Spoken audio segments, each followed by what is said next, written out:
Port scanning with Nmap. Port scanning is the process of connecting to TCP and UDP ports to determine what services and applications are running on the target system. There are 65,535 ports, each for both TCP and UDP on each computer. Some ports are known to be associated with particular services. For example, TCP port 21 is known for the FTP service. The first 1024 are the well-known ports, and most defined services run on these ports. Whenever we talk about port scanning, Nmap should come into your mind.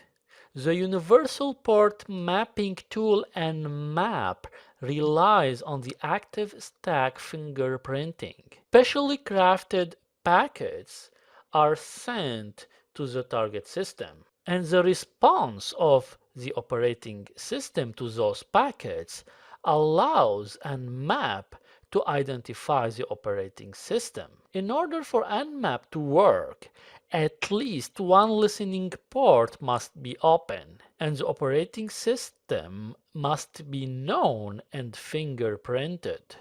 We could spend a whole course talking about Nmap. If you have never used it before, I do recommend to check it out before watching the following demo. For this demo, I already set up a Windows Server 2012 machine remotely on Windows Azure to be able to test a real scenario. I will start Nmap with the SYN scan first. And by the way, I'm assuming you are already familiar with Nmap and you know what a SYN scan is.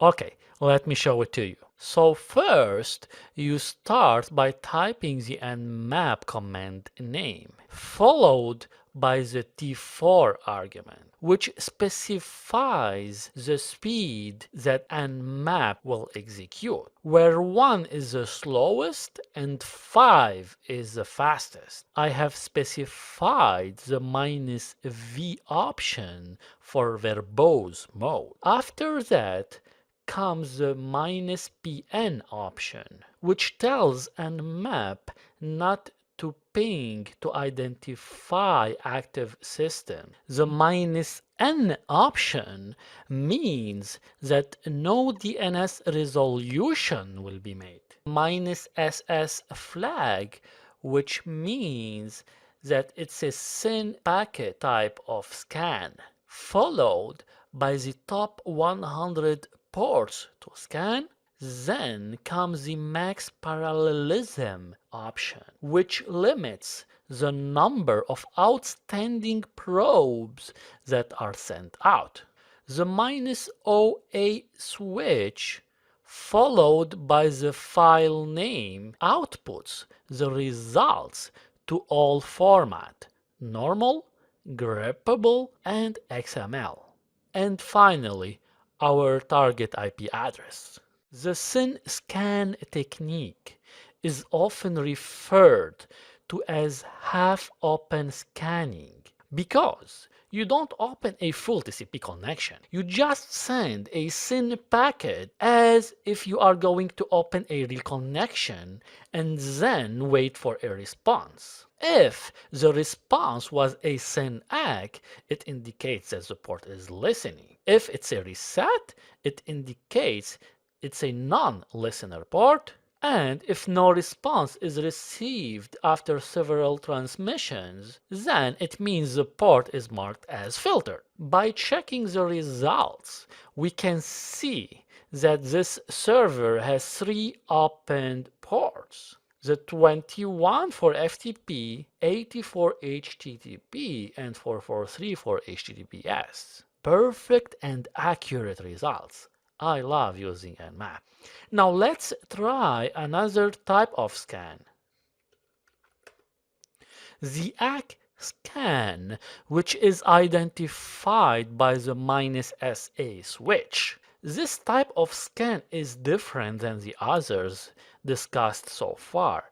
in that it never determines open or even open filtered ports. It is used to map out firewall rule sets, determining whether they are stateful or not and which ports are filtered. Finally, we will execute the aggressive scan technique.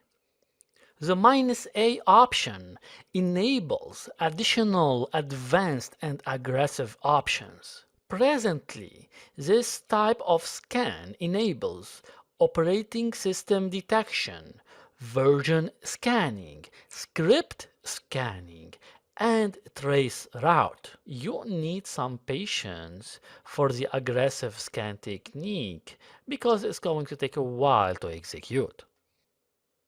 Let's check the scan results. Nmap has identified the services associated to my ports. For example, the port 80 of HTTP is using Microsoft IIS to host the website. And for the operating system gas, it already knew that I'm using a Windows Server 2012 version. Awesome! At the bottom of the list, we can see that Nmap used the traceroute functionality to identify its way to my server on the cloud.